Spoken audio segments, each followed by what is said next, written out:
The Great Controversy 1884 edition, also known as The Spirit of Prophecy Volume 4, written by Ellen White, The Snares of Satan. Chapter 27. As the people of God approach the perils of the last days, Satan holds earnest consultation with his angels as to the most successful plan of overthrowing their faith.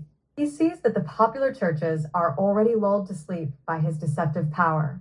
By pleasing sophistry and lying wonders, he can continue to hold them under his control. Therefore, he directs his angels to lay their snares especially for those who are looking for the second advent of Christ and endeavoring to keep all the commandments of God, says the great deceiver. We must watch those who are calling the attention of the people to the Sabbath of Jehovah. They will lead many to see the claims of the law of God, and the same light which reveals the true Sabbath reveals also the ministration of Christ in the heavenly sanctuary, and shows that the last work for man's salvation is now going forward. Hold the minds of the people in darkness till that work is ended, and we shall secure the world and the church also. The Sabbath is the great question which is to decide the destiny of souls. We must exalt the Sabbath of our creating. We have caused it to be accepted by both worldlings and church members. Now the church must be led to unite with the world in its support.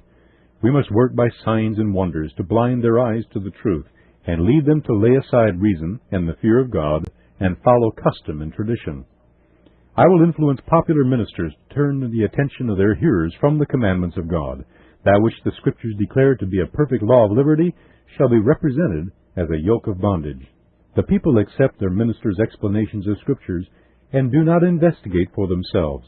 Therefore, by working through the ministers, I can control the people according to my will. But our principal concern is to silence this sect of Sabbath keepers. We must excite popular indignation against them. We will enlist great men and worldly wise men upon our side, and induce those in authority to carry out our purposes. Then the Sabbath which I have set up shall be enforced by laws the most severe and exacting. Those who disregard them shall be driven out from the cities and villages, and made to suffer hunger and privation. When once we have the power, we will show what we can do with those who will not swerve from their allegiance to God.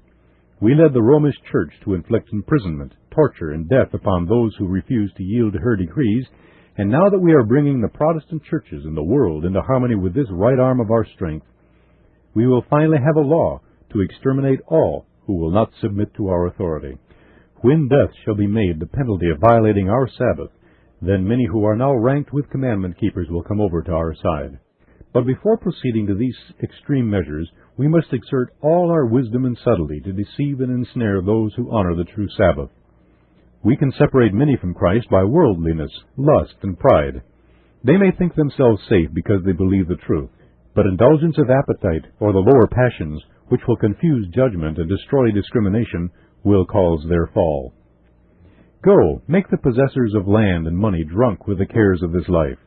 Present the world before them in its most attractive light, that they may lay up their treasure here and fix their affections upon earthly things. We must do our utmost to prevent those who labor in God's cause from obtaining means to use against us. Keep the money in our own ranks.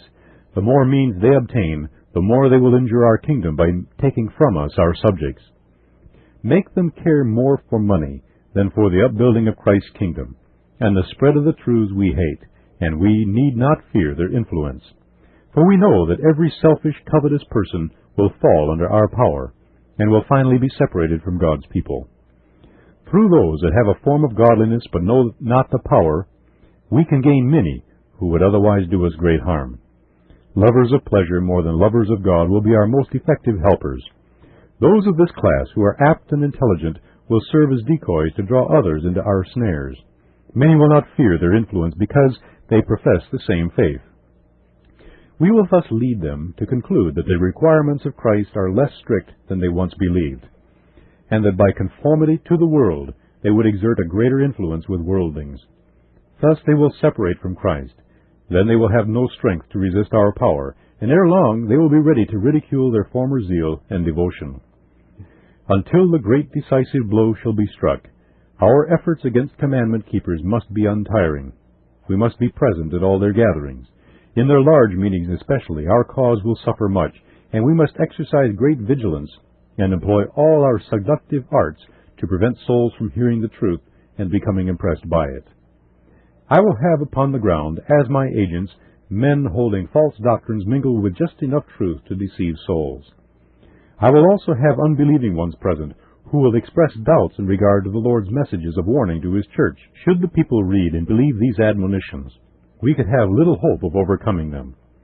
But if we can divert their attention from these warnings, they will remain ignorant of our power and cunning, and we shall secure them in our ranks at last. God will not permit His words to be slighted with impunity.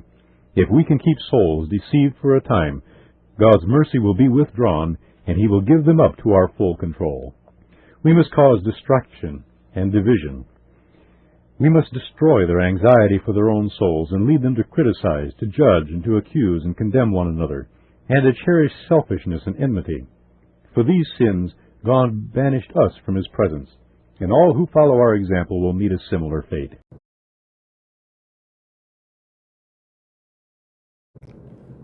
Today's date is Sabbath, January 24th, 2026.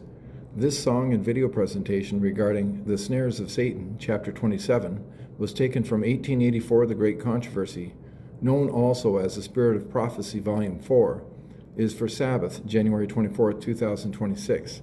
I pray that precious souls whom Christ died for will know and comprehend the snares of Satan, how he is deceiving every denomination on earth, by understanding this vision given by Christ to Ellen White for the people of God just before his very soon return.